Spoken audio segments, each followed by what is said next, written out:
हरे राम राम राम हरे हरे।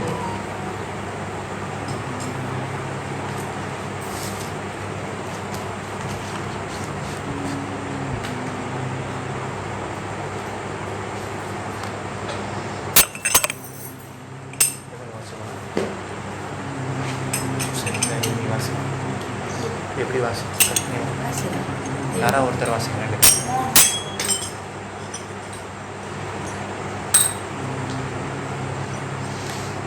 जयो राधा माधवा कुंज बिहारी जयो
स्तोत्र सदस्य श्रीमती दीवान ग्रेस ऐसी भक्तिवेदांत स्वामी श्री प्रभुपाद की जय। रामाचार्य श्री हरिदास ठाकुर की जय। प्रेम से गौर श्री कृष्ण चैतन्य प्रभु नित्यानंद श्री अद्वैत गदाधर शिवासति गौर भक्तवृंद की जय। श्री श्री राधा कृष्ण गो गोपीनाथ श्याम कुंड राधा कुंड गिरी गोवर्धन की जय। श्री वृंदावन धाम की जय। श्री नवदीप मायापुर धाम की जय। जगन्नाथपुरी धाम की जय। गंगा माँ यमुना माँ की जय। भक्ति देवी तुलसी महारानी की जय। समवेत भक्तवृंद की जय। गौ प्रेमानंदे। All glories to the summer devotees. All glories to the summer devotees. All glories to the summer devotees. All glories to Shri Guru and Shri Gauranga. All glories to Shri Prabhupada. Om Namo Bhagavate Vasudevaya.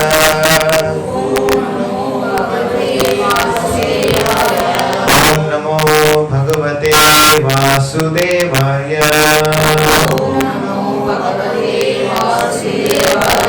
Om Namo Bhagavate Vasudevaya. Om Namo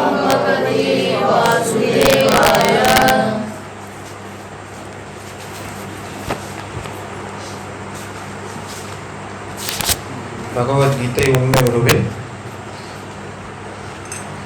எந்த ஸ்லோகத்துல இருக்கிறோம் நம்ம? 20 13வது அத்தியாயம் 22 13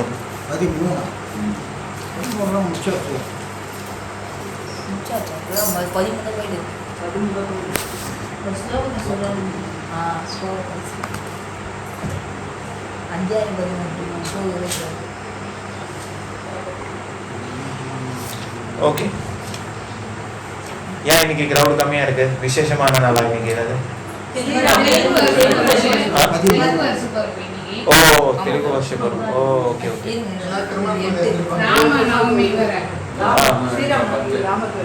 என்னைக்கு? இன்னும் 10 நாள் இருக்கு அதனால. நம்ம இதுல நிறைய பேர் தெலுங்கா இருக்காங்களா? ஓ நீங்க காலையிலே செலிப்ரேட் பண்ணிட்டீங்களா?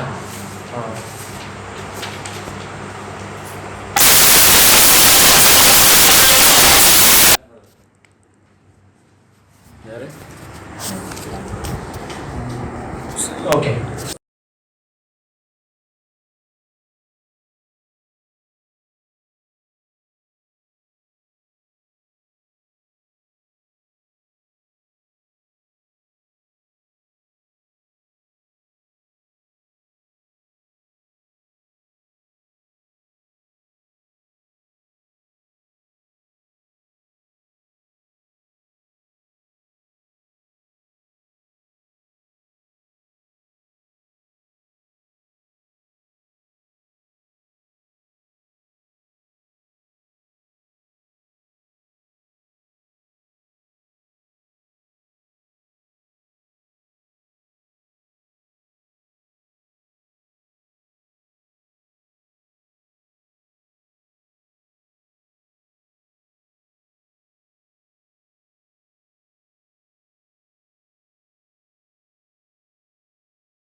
Very good. கதை ஞாபகம் இருக்கா?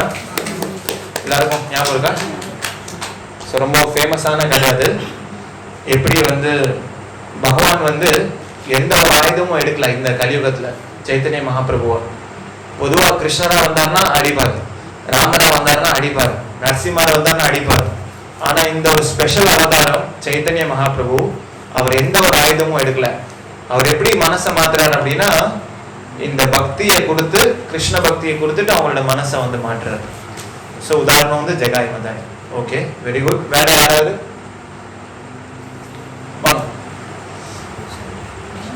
வேற போனா என்ன பார்த்தோம்? இந்த கதை பார்த்தோம், அப்புறம் பாகவதம் பத்தி பார்த்தோம். ஸ்டோரி ஸ்டோரி தான் அதிகமா பார்த்தோம் நம்ம போன வாரம். ஓகே. ஸோ முக்கியமா பார்க்கறது சைத்தன்ய மகாபிரபு யாரு அது பார்த்தோம். சைத்தன்ய மகாபிரபு யாரு?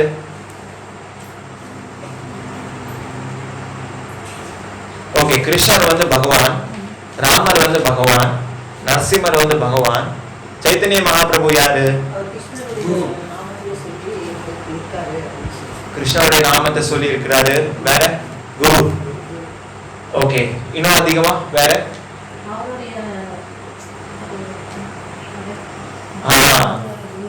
சைத்தன்ய மகாபிரபு யார் அப்படின்னா கிருஷ்ணருடைய அவதாரம். சைத்தன்ய மகாபிரபு யாரு? கிருஷ்ணருடைய அவதாரம். ஸ்வயம் பகவான் கிருஷ்ணர், ஸ்வயம் பகவான் சைத்தன்ய மகாபிரபு. ரெண்டு பேருக்குமே எந்த வித்தியாசமும் கிடையாது. ஆனா வேற ஒரு ரூபத்துல இந்த கலியுகத்துல அவர் வரார். சோ நம்மளுடைய போட்டோல பாத்தீங்க அப்படின்னா மேல ராதாகிருஷ்ணா இருக்காங்க, கீழே லெஃப்ட்ல 5 பேர் நின்றுட்டு இருக்காங்க கை தூக்கிட்டு. அதுல நடுவுல இருக்கிறவர் யார் அப்படின்னா சைத்தன்ய மகாபிரபு. நம்ம டெய்லி ஜெபம் பண்றோம்ல, அதுல இந்த 5 பேருடைய நாமத்தை நம்ம சொல்றோம். ஸ்ரீ கிருஷ்ண சைத்தன்ய பிரபு நித்யானந்தா ஸ்ரீ அத்வைதா கதாதர் ஸ்ரீவாசாதி. இந்த 5 பேருடைய நாமத்தை நம்ம டெய்லி சொல்றோம். இதுல இவங்க 5 பேரோட கருணை கிடைச்சாதான் கிருஷ்ணருடைய கருணை நம்மளுக்கு கிடைக்கும். அதனாலதான் இவங்க 5 பேரை நம்ம வழிபடுறோம்.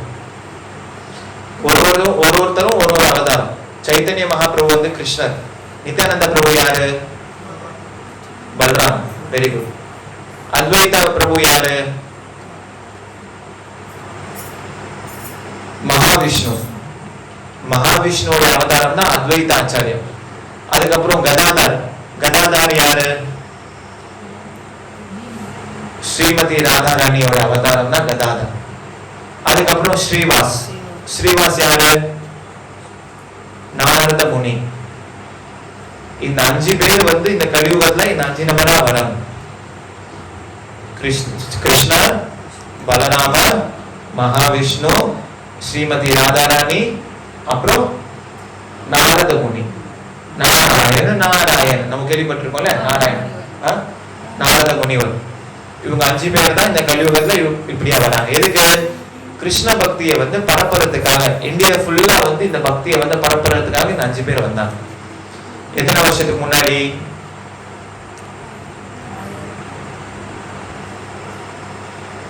கிருஷ்ணர் எத்தனை வருஷத்துக்கு முன்னாடி அவதாரம் எடுத்தாரு இந்த பூமியில? 5000 வருஷத்துக்கு முன்னாடி.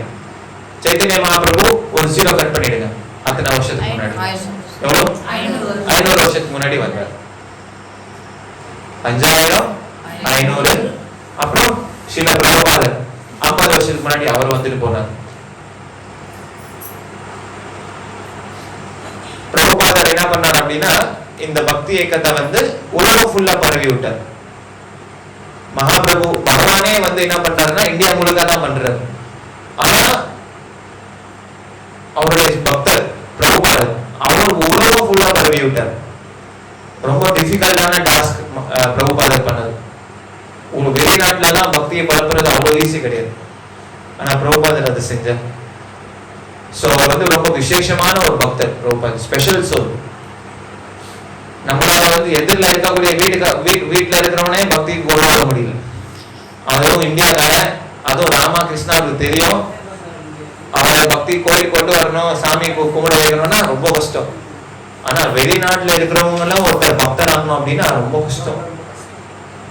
பிரபுபாதர் பண்ணாங்க. நீங்க முதல் தடவை வரீங்களா இன்னைக்கு? ரொம்ப சந்தோஷம். உங்க பேரு? வசந்தகுமார். ஓ, உங்க சன். ஓகே, ரொம்ப சந்தோஷம். சோ ஏன் பார்க்கணும் அப்படின்னாக்கா, நம்ம டெய்லி அவங்களோட நாமத்தை சொல்றோம். அதனால அவங்க யாருன்னு நம்ம தெரிஞ்சுக்கணும். அதனால ரொம்ப நல்லது.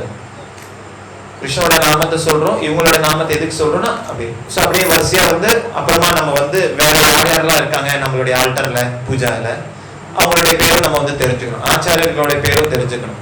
எதுக்கு நம்ம ஆச்சாரியரோட படம் வச்சிருக்கிறோம் அப்படிங்கிறது தெரிஞ்சுக்கணும். சோ பிரபுபாதருடைய படமும் இருக்கு. அவர் குரு ஸ்தானத்துல அங்க இருக்கிறார். பகவானா நம்ம அவரை வழிபடல, ஒரு குரு ஸ்தானத்துல நம்ம அவரை வழிபடணும். இங்க பூஜைல இருக்கிறார். ஆனா சைத்தன்ய மகாபிரபு பகவானாக வழிபடும். அவர் பக்கத்துல இருக்கிறார் யாரு? நரசிம்மர். அவரையும் பகவானாக வழிபடும். அப்புறம் அவங்க கீழே இருக்கிறாங்க, அவங்க பேர் நின்றுட்டு இருக்காங்க. அவங்க யார் அப்படின்னா கோஸ்வாமிகள். கோஸ்வாமிகள் அவங்க குரு ஸ்தானத்துல இருக்கிறாங்க அவங்களும். அதுக்கப்புறம் கீழே வரிசையா 5 பேர் உட்கார்ந்துட்டு இருக்கிறாங்க. அவங்களும் குரு ஸ்தானத்துல இருக்கிறாங்க. அப்புறம் பிரபுபாதருடைய சிஷ்யர் லெஃப்ட்ல இருக்கிறாரு. அவர் பேர் என்னன்னா ஜெயபதாக்க சுவாமி. இதுதான் நம்மளுடைய சீட பரம்பரை எல்லாமே. அவருடைய பரம்பரையில தான் இருக்கும். ஓகே, சோ இதுதான் நம்ம போன வாரம் பார்த்தோம். எதுக்கு பார்த்தோம் அப்படின்னா, போன வாரம் தான் சைத்தன்ய மகாபிரபுவோட அவதார நாள் நம்ம கொண்டாடணும். எங்க? பெரம்பூர் இஸ்கான்ல. சோ அது 2 நாள் கழிச்சு இங்க திருநின்றூர்ல சைத்தன்ய மகாபிரபு பத்தி நம்ம சொல்லணும், பேசணும். ஓகே, இப்போ இன்னொரு விசேஷமான நாள் வரப்போகுது. என்ன அப்படின்னா 14th அன்னைக்கு தேர் திருவிழா. சைத்தன்ய மகாபிரபுவ நித்யானந்த பிரபு இவங்க ரெண்டு பேரை நம்ம என்ன பண்றோம் அப்படின்னா வெளியில வந்து தேர்ல வந்து கூட்டிட்டு போறோம் பெரம்பூர்ல 14th அன்னைக்கு, தமிழ் நியூ இயர் டே அன்னைக்கு. ஸோ 3 மணிக்கு ஸ்டார்ட் ஆகும் தேர் திருவிழா மத்தியானம். நீங்க சீக்கிரமா வந்தாலும் வரலாம். வந்துட்டு 8 மணி வரைக்கும் ப்ரோக்ராம் இருக்கு. ஒரு மண்டபத்துல ஒரு டிராமா இருக்கு, நிகழ்ச்சி இருக்கு, பஜனை இருக்கு, பெரிய பெரிய சன்னியாசிகள்லாம் வருவாங்க, பிரசாதமும் இருக்கு. ஃபுல் ப்ரோக்ராம் அட்டென்ட் பண்ணிட்டு நீங்க போகலாம். 7:30 மணிக்கு ப்ரோக்ராம் பிரசாதம் கொடுக்கப்படும். 7:30 மணி 7:45 சாப்பிட்டீங்கன்னா 8:45 நீங்க ட்ரெயின் ஏறி இங்க வந்துடலாம் திருநெற்றூர். அதுக்கப்புறம் இன்னொரு விசேஷமான நாள் இருக்கு. 23ஆம் தேதி திருநெற்றூர்ல தேர் திருவிழா. அதே கௌரவனிதாய் சைத்தன்ய மகாபிரபு நம்ம சென்டருக்கு இங்கிருந்து நம்ம வந்து தேரை வந்து எடுத்துட்டு போவோம். முதலாக ஃபர்ஸ்ட் டைம் திருநெற்றூர்ல. ஸோ நம்ம பக்தர்களுக்கும் ஒரு நல்ல வாய்ப்பு, நிறைய சேவை செய்யறதுக்கு அன்னைக்கு இங்க பிரசாதம் நம்ம சமைப்போம், எல்லாமே ப்ரோக்ராம் பண்ணுவோம். ஸோ நீங்க எல்லாரும் வந்து சேவையில வந்து கலந்துக்கணும். ஊர்ல இருக்கிற எல்லா மக்களுக்கும் பகவானோட கருணை நம்ம அன்னைக்கு வந்து கொடுக்க போறோம் முதல் முறையாக. ஸோ இனிமேல் வருஷம் 2 திருவிழா நம்ம தேர் திருவிழா 2 பண்ணுவோம். ஒன்று பெரம்பூர்ல, ஒன்று இங்க. ஸோ தேர் இங்க தான் வந்து ஹால்ட் ஆகும். இங்கன்னா ஒரு பக்தருடைய வீட்டில் அந்த பக்தர் வந்து பூஜா பண்ணுவார். சில நேரத்தில் கோவிந்தராஜ் பிரபு பேர் கோபகுல்ராஜ் பிரபு, அவருடைய வீட்டில் தான் அந்த தேர் நிற்கும். ஸோ இங்க வந்து பக்கத்தில் கொண்டு வந்துடும். அவர் இங்கே தான் இருக்காரு, 2 ஸ்டேஷன் தள்ளி வேப்பம். ஓகே. ஸோ அதனால நல்லா ஒரு வாய்ப்பு வரப்போகுது சேவைகள்ல. ஸோ எல்லாரும் தயாரா இருங்க. நம்ம மற்ற பக்தர்களையும் வந்து சொல்லி வச்சிருங்க, இந்த மாதிரி ப்ரோக்ராம் இருக்கு. ஸோ ரெடியா இருந்துக்கோங்க. சேவைக்கு பகவானுடைய கருணையை பெற்று நம்ம வந்து அடுத்தவங்களுக்கு கொடுக்கறது. ஓகே. ஸோ இன்னைக்கு நம்ம பகவத்கீதையில 13 அத்தியாயம் 22வது ஸ்லோகம் பார்ப்போம். ஓகே.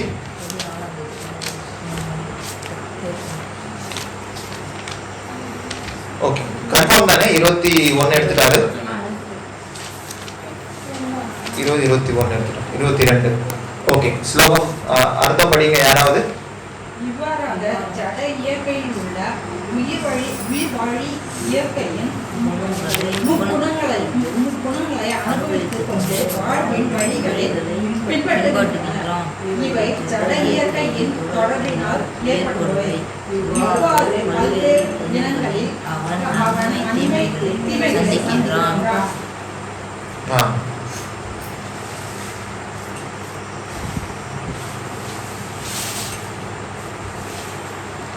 ஓகே. சோ என்ன விஷயம் போயிட்டு இருக்கு அப்படின்னா,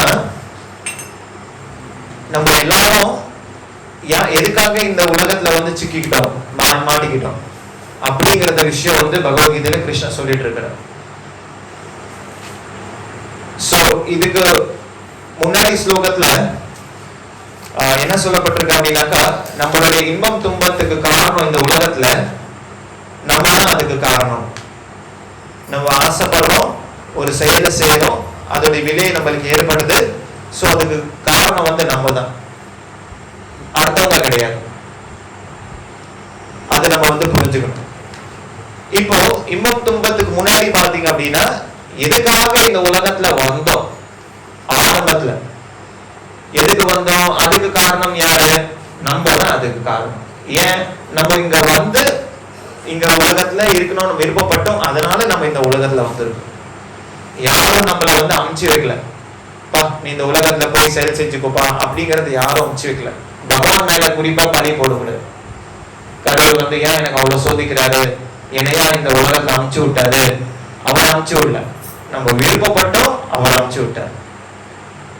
அதுக்கப்புறம் நம்ம வந்து என்ன பண்றோம், இந்த உலகத்துல செயல்கள் செய்யறோம், அப்புறம் கர்ம பந்தத்துல மாட்டிக்கிறோம். ஒரு செயலை செய்யறோம், அதோட விலை நம்மளுக்கு ஏற்படுது, அதுதான் கர்ம பந்தனம். அதுல நம்ம மாட்டிக்கிறோம். சோ புண்ணிய காரியங்கள் எல்லாம் செஞ்சோம் அப்படின்னா நல்லா அனுபவிச்சுட்டு போவோம். பாவ காரியங்கள் செஞ்சோம் அப்படின்னா நல்லா அதிகமா கஷ்டப்பட்டுட்டு வாழ்க்கை வந்து போவோம். இதுதான் நம்ம வந்து செய்யக்கூடியது.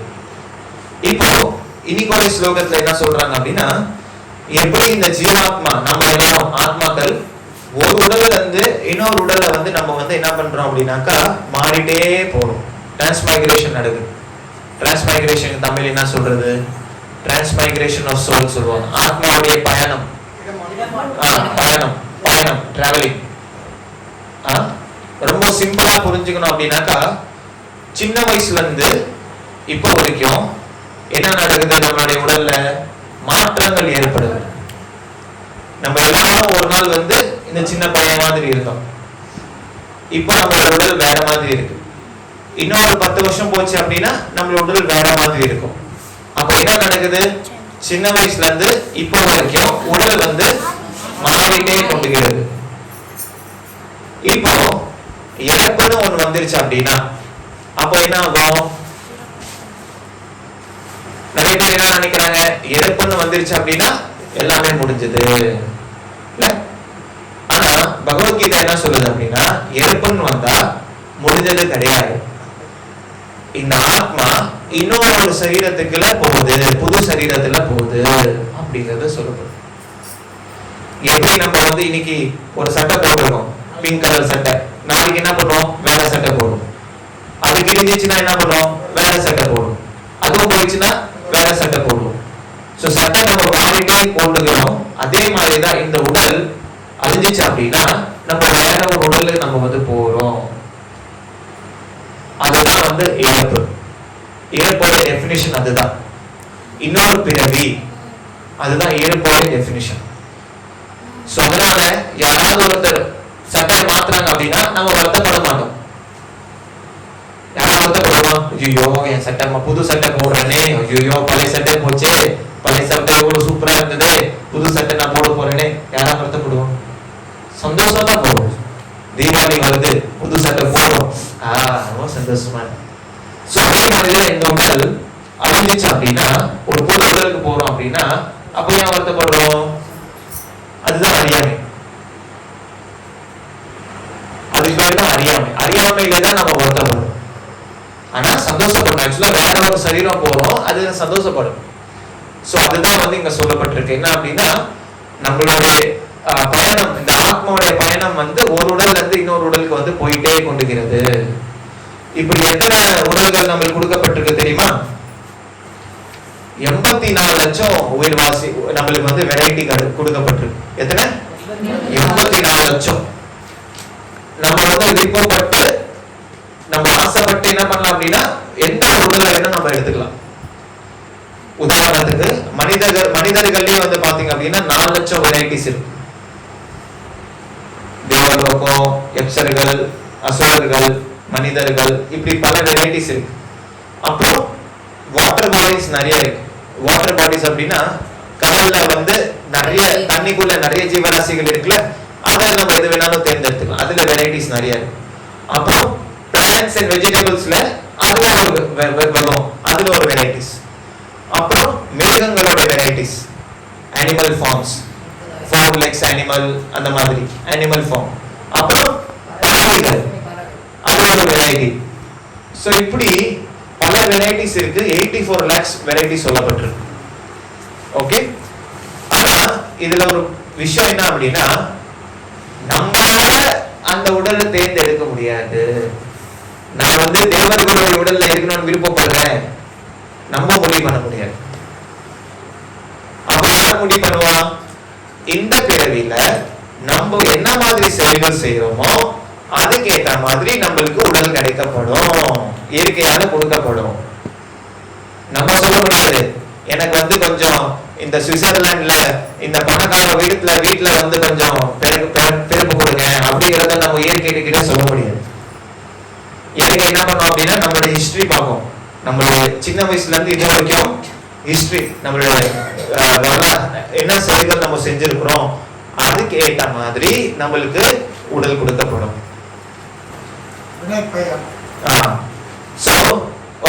உதாரணத்துக்கு இந்த பிரிவில யாராவது மீன் ரொம்ப பிடிக்கும், ஒருத்தருக்கு மீன் சாப்பிடுறது ரொம்ப பிடிக்கும். அப்ப உங்களுக்கு அடுத்த பிரிவு என்ன கிடைக்கும் தெரியுமா? மீனா கிடைக்காது. ஒரு விசேஷமான ஒரு பறவை இருக்கு, ஒரு இது இருக்கு, பறவை இருக்கு, அது மீன் சாப்பிடும். கொக்கு, கொக்கு மீன் சாப்பிடும். மீன் கொத்தி. சோ இந்த உடல் கொடுக்கப்படும். ஏன் அப்படின்னா நம்ம அதுதான் ஆசைப்படுறோம். ஆசைப்படுறதுக்கு ஏற்ற மாதிரி ஒரு சரீரம் இயற்கை நம்மளுக்கு கொடுத்துரும். நீ ஏன் கஷ்டப்பட்டு பைசா கொடுத்து மீன் வாங்கி அதை ஃப்ரை பண்ணி அதை அதுல உப்பு போட்டு மசாலா போட்டு சாப்பிடுறேன். பச்சையா அப்படியே நான் நேரடியா ஃப்ரீயா சாப்பிடலாம். எப்படி கொக்கோ நூடுல் கொடுத்தா ஃப்ரீயா சாப்பிடலாம். ஏன் கஷ்டப்பட்டு வந்து மனித பிரிவில் அது சாப்பிடுறேன்? சோ கொக்கோ நூடுல் கொடுக்கணும். இப்போ இந்த பிறவில யாரோ ஒருத்தர் அதிகமா தூங்குறாரு, ரொம்ப அதிகமா தூங்குறாரு. ஒரு அளவு தூங்கலாம், உடலுக்கு ரெஸ்ட் தேவை. ஆனா அதிகமா தூங்குறாங்கன்னா அப்போ அவங்களுக்கு என்ன சரீரம் கிடைக்கும்? என்ன ஒரு மிருகம் அதிகமா தூங்கும்? கரடி. கரடி கரடி 6 மாசம் தூங்கும், 6 மாசம் முழிச்சிட்டு இருக்கும். மனித பிறவில நிறைய ரெஸ்ட்ரிக்ஷன்ஸ் இருக்கு. நம்ம அதிகமா தூங்கணும் அப்படின்னா நம்மள வீட்டுல எழுப்பி விட்டுருவோம். டேய் நான் உங்களுக்கா தூங்கிட்டு இருக்கேன் இல்ல, தூங்குவாங்க, நம்மள டிஸ்டர்ப் பண்ணுவோம். ஆனா கரடிக்கு யாரும் டிஸ்டர்ப் பண்ண மாட்டாங்க. தூங்குனா தூங்கு.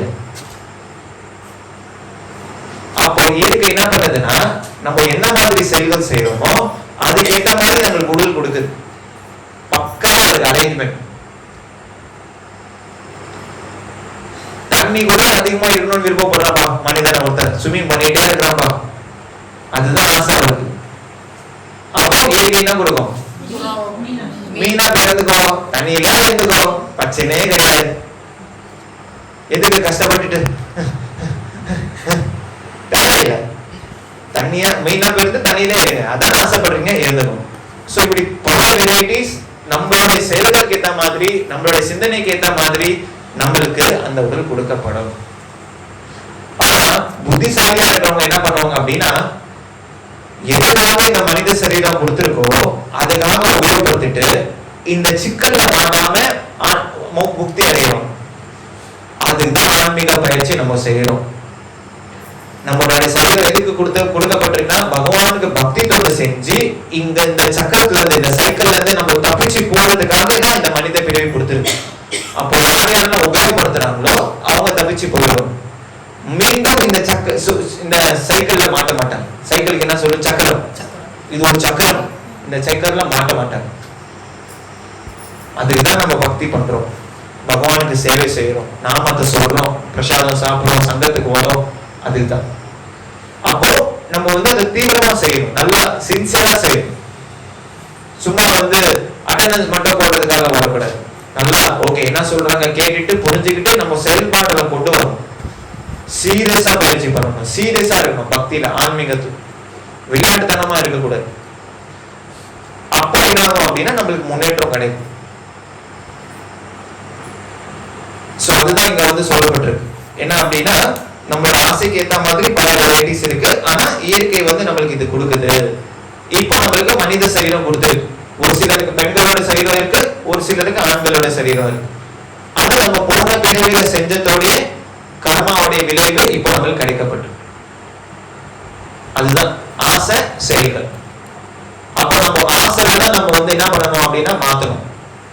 பகவானை அடையக்கூடிய ஆசையை வந்து நம்மளுக்கு வந்து தீவிரமா இருக்கணும். அப்போ என்ன ஆகும்? நம்மளுடைய செயல்கள் எல்லாமே அந்த திசையில நம்மளுக்கு போகும். வேற ஒரு ஆசை வச்சோம்னா அந்த திசையில நம்மளோட ஆசைகள் செயல்கள்லாம் தீவிரமா இருக்கும். சோ ஃபர்ஸ்ட் பகவானை அடையறதுக்கு ஆசை தீவிரமா வச்சோம்னா அப்புறம் நம்மளோட எல்லா செயல்கள் அதுக்கு ஏத்த மாதிரி போகும். குறிக்கோள் அதுதான், பகவானை அடையணும், அதுதான் குறிக்கோள். ஓகே. அப்போ பிரபுபாதர் ஒரு விஷயத்தை வந்து இங்க கொண்டு வர்றது என்ன அப்படின்னா, நம்மளுடைய ரூட் காஸ், இந்த மொத்தம் நம்ம உடல்ல இருக்கிறது செயல்கள், இன்பம் துன்பம், இது மொத்தத்துக்கும் ரூட் காஸ் என்ன அப்படின்னா ஆசை தான் ரூட் காஸ். ரூட் காஸ்க்கு தமிழ் என்ன சொல்றது? Root cause of all problem. எல்லா பிரச்சனைகளுக்கும் மூல காரணம், நம்மளுடைய எல்லா பிரச்சனையும் மூல காரணம் என்ன அப்படின்னா ஆசை. நான் அனுபவிக்க வேண்டும் பகவான் இல்லாமே, பகவான் இல்லாம நான் அனுபவிக்க வேண்டும், அந்த ஆசைனாலதான் இந்த உலகத்துல நம்ம வந்திருக்கோம். இப்போ இந்த ஆசை வந்து ரொம்ப ஸ்ட்ராங்கா இருக்கு இதயத்துல.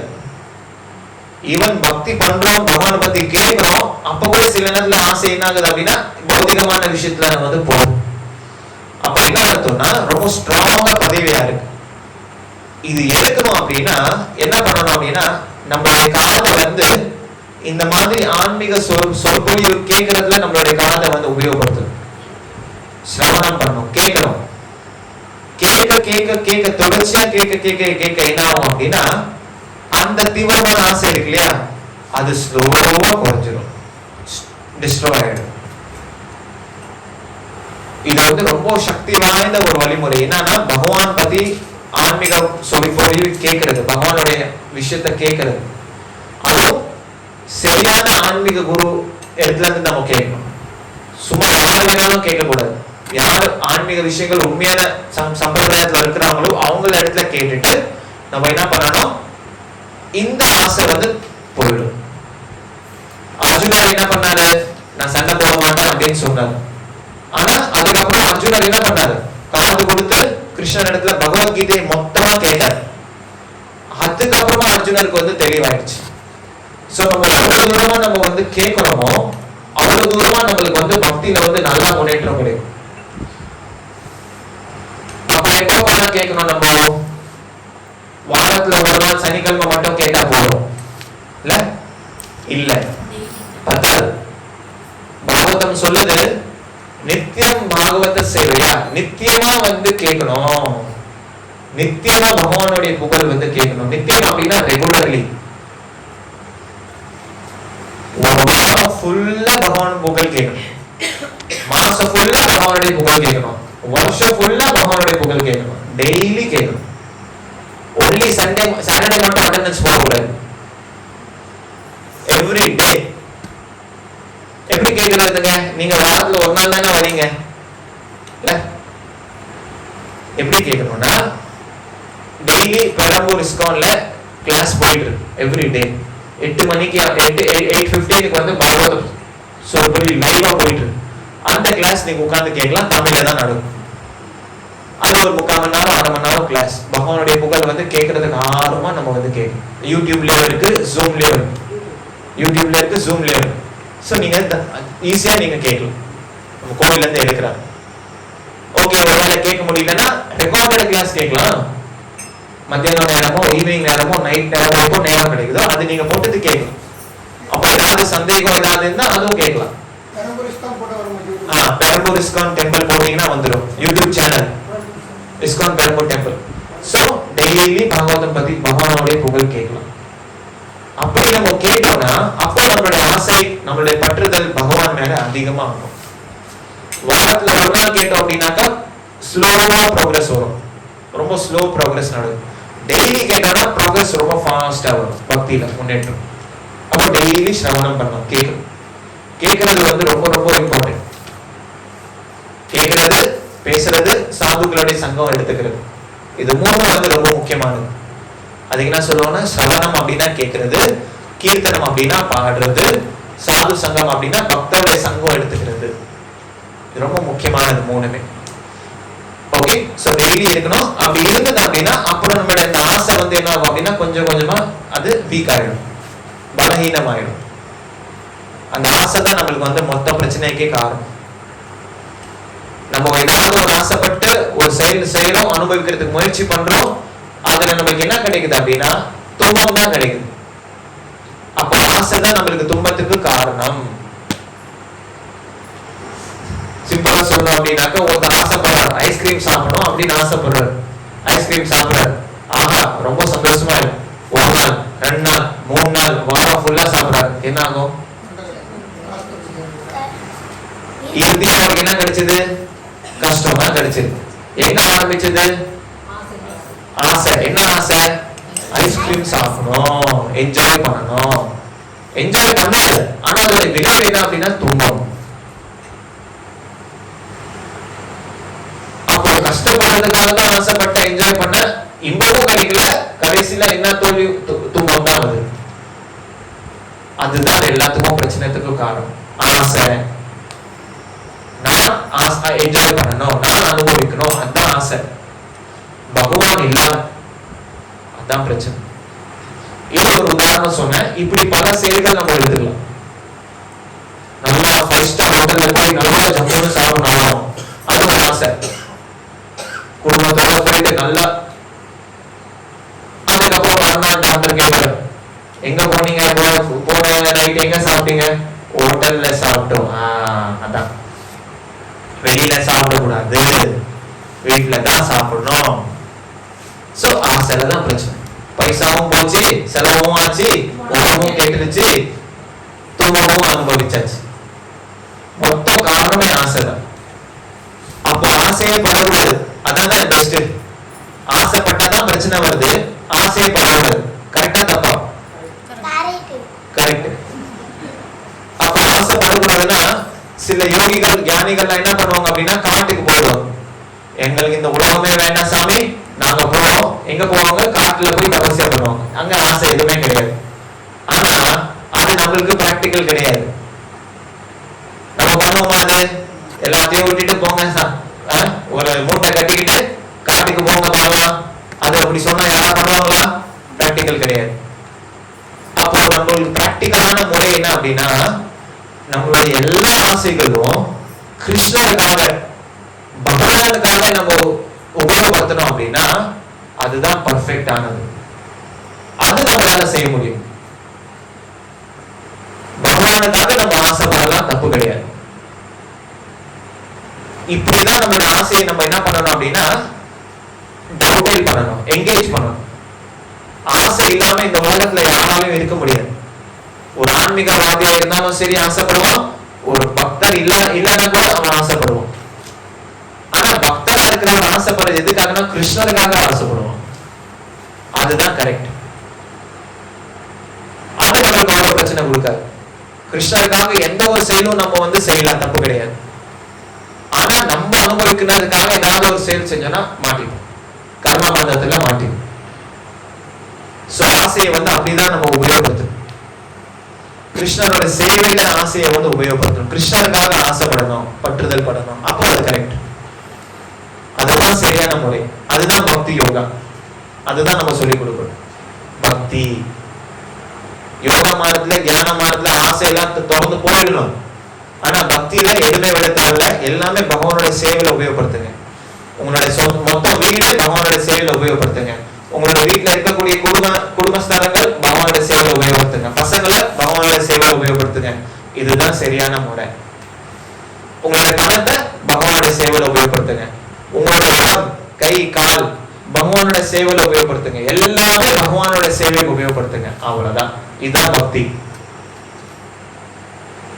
இதுதான் பக்தி யோகா. இது செஞ்சோம்னா வாழ்க்கை பக்குவம். எதுவுமே பெருசு பெருசா நம்ம கண்ணால கட்டணும் அதெல்லாம் எதுவுமே அவசியம் கிடையாது. பெருசு பெருசா தலைக்கீழ நின்று தபஸ்யா பண்ணணும் அவசியம் கிடையாது. உங்ககிட்ட இருக்கிறது பகவானோட சேவையில உபயோகப்படுத்துங்க. உங்களுடைய பொருட்கள், உங்களுடைய உடல், உங்களுடைய வீடு, உங்களுடைய பசங்க, பணத்தை, எல்லாமே உங்களுடைய மனசை பகவானோட சேவையில உபயோகப்படுத்துங்க. இதுதான் வேணும், வேற எதுவுமே வேண்டாம். இதுதான் பக்தி. ஓகே. சோ இதுதான் இங்க சொல்லப்பட்டிருக்கு 22வது. ஓகே. 23வது ஸ்லோகம் படிங்க.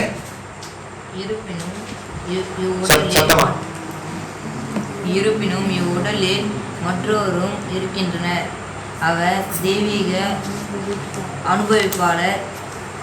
அவரே இறைவன், பரம உரிமையாளர், மேற்பார்வையிட்டு அனுமதி வழங்குபவனும் பரமாத்மா என்று அறியப்படுவதும் அவரே.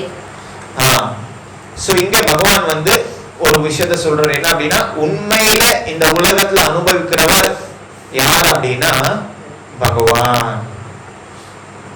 அவர் தான் எஜமானவர், அவர் தான் அனுபவிப்பாளர் எல்லாத்துக்கும். நம்ம ஜஸ்ட் அவருடைய விஷயத்துல நம்ம கோஆபரேஷன் பண்ணணும்.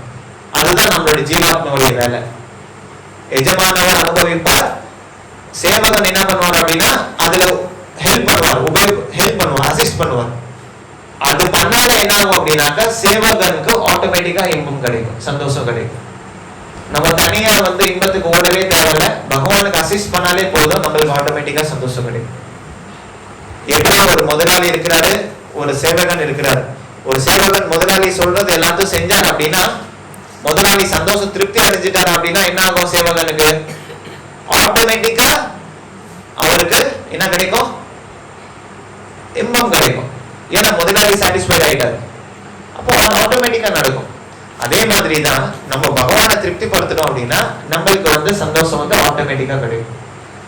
நம்ம பகவானுக்கு திருப்திப்படுத்தாதனாலதான் பிரச்சனை. சோ இங்க என்ன சொல்லப்பட்டிருக்கு அப்படின்னா, நம்ம கூட உள்ள ஹிருதயத்துல பகவானும் இருக்கிறாரு, பரமாத்மா ரூபத்துல பகவான் இருக்கிறார். அவர் என்ன செய்யறாரு? உள்ள உட்கார்ந்துட்டு அவர் நம்மளோட எல்லா செயல்களும் வாட்ச் பண்ணிட்டு இருக்கிறார். எப்படி நம்ம ஒரு வீட்டுல வந்து சிசிடிவி கேமரா போடுறோம் கடையில, அது என்ன பண்ணோம்? எல்லா செயல்களும் வாட்ச் பண்ண ரெக்கார்ட் ஆகுது இல்லையா? அதே மாதிரி தான் பரமாத்மா நம்மளோட இதயத்துல இருந்து என்ன பண்ணுது அப்படின்னா, நம்ம செய்யக்கூடிய செயல்கள் எல்லாமே வாட்ச் பண்ணிட்டே இருக்கு. சிசிடிவி கேமரா 24/7 ஆன், எல்லாமே பார்த்துட்டே இருக்கு. நம்ம என்ன செய்யறோமோ எல்லாமே பார்த்துட்டு இருக்கு. ஓவர்சியர். நம்மளுடைய எல்லா செயல்களுக்கும் சாட்சி பரமாத்மா இருக்கு. நம்ம ஏதாவது ஒரு செயல் செய்யலாம், யாருக்கும் தெரியல, மறைஞ்சி ஏதாவது ஒரு செயல் நம்ம செய்யறோம், ஆனா பரமாத்மா அதை பார்த்துட்டு. பரமாத்மா பகவானை விட்டு நம்மளால வந்து எந்த செயலும் செய்ய முடியாது. ஒரு கதை சொல்லுவோம், குரு என்ன கதை மகாபாரதத்துல என்ன அப்படின்னா, ஒரு தடவை ஒரு குரு வந்து ரெண்டு சிஷ்யர்களை கூப்பிடுறாரு. 2 பேருக்கும் மாம்பழம் கொடுக்குறாரு. மாம்பழம் கொடுத்து, நீங்க போய் 2 பேரும் இந்த மாம்பழத்தை சாப்பிடுங்க, யாருக்கும் தெரியாம யாருக்கும் பார்க்காம இந்த மாம்பழத்தை சாப்பிடுங்க சொல்லி கடலை கொடுக்குறாரு. ஒரு சிஷ்யர் போறாரு, சாப்பிட்டு வர்றாரு, சொல்றாரு, நான் சாப்பிட்டு முடிச்சிட்டேன், யாருமே எனக்கு அவங்க கண்டுக்கல அப்படின்னு சொல்றாரு. இன்னொரு சிஷ்யர் வர்றாரு, மாம்பழத்தோட வர்றாரு, சாப்பிடாம வர்றாரு. என்னடா நீ சாப்பிடலையாடா? ஆமா நான் சாப்பிடல. ஏன்? நான் எங்க போனாலும் என்ன பார்த்தேன் அப்படின்னா, பரமாத்மா பகவான் வந்து என் கூட இருக்கிறார், அவர் எல்லாமே பார்த்துட்டு இருக்கிறார். அப்ப எப்படி நான் வந்து சாப்பிடாம இருக்க முடியும்? சாப்பிடாது, அவர் பார்த்துட்டு தான் இருக்கிறார், எப்படி அது? அதனால நான் சாப்பிடுறேன். அப்புறம் குரு வந்து பாராட்டுறார், எஸ் கரெக்ட், நம்மளால எந்த செயலும் பகவானை பார்க்காம இருக்க முடியாது. நம்மளோட எல்லா செயல்களும் பகவான் வந்து வாட்ச் பண்ணிட்டு தான் இருக்கிறார், விட்னஸா இருக்கிறார். அவர் நம்ம என்ன செய்யறாலும் பார்க்கிறாரு, விட்னஸாவும் இருக்கிறாரு. அதான் பகவான். ஓகே, சோ அவர் தான் உண்மையில வந்து அனுபவிக்கிறவர், நம்ம ஜஸ்ட் அசிஸ்ட் பண்றவர் அவங்களுக்கு. ஓகே, இப்போ இன்னொரு ஒரு காரணம், பகவான் வந்து நம்ம கூட இருக்கிறாரு எதுக்கு அப்படின்னா, நம்மள ஆன்மீக உலகத்துக்கு கூட்டிட்டு போறதுக்காக பகவான் நம்ம கூட இருக்கிறார்.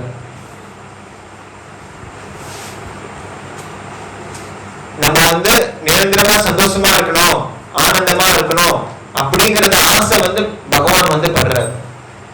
அதனால எப்பவுமே நம்ம கூட இருக்கிறார். சோ தட் நம்ம அவர் பக்கம் திரும்பணும் அப்படின்னா, அப்ப அவர் என்ன பண்ணுவாரு?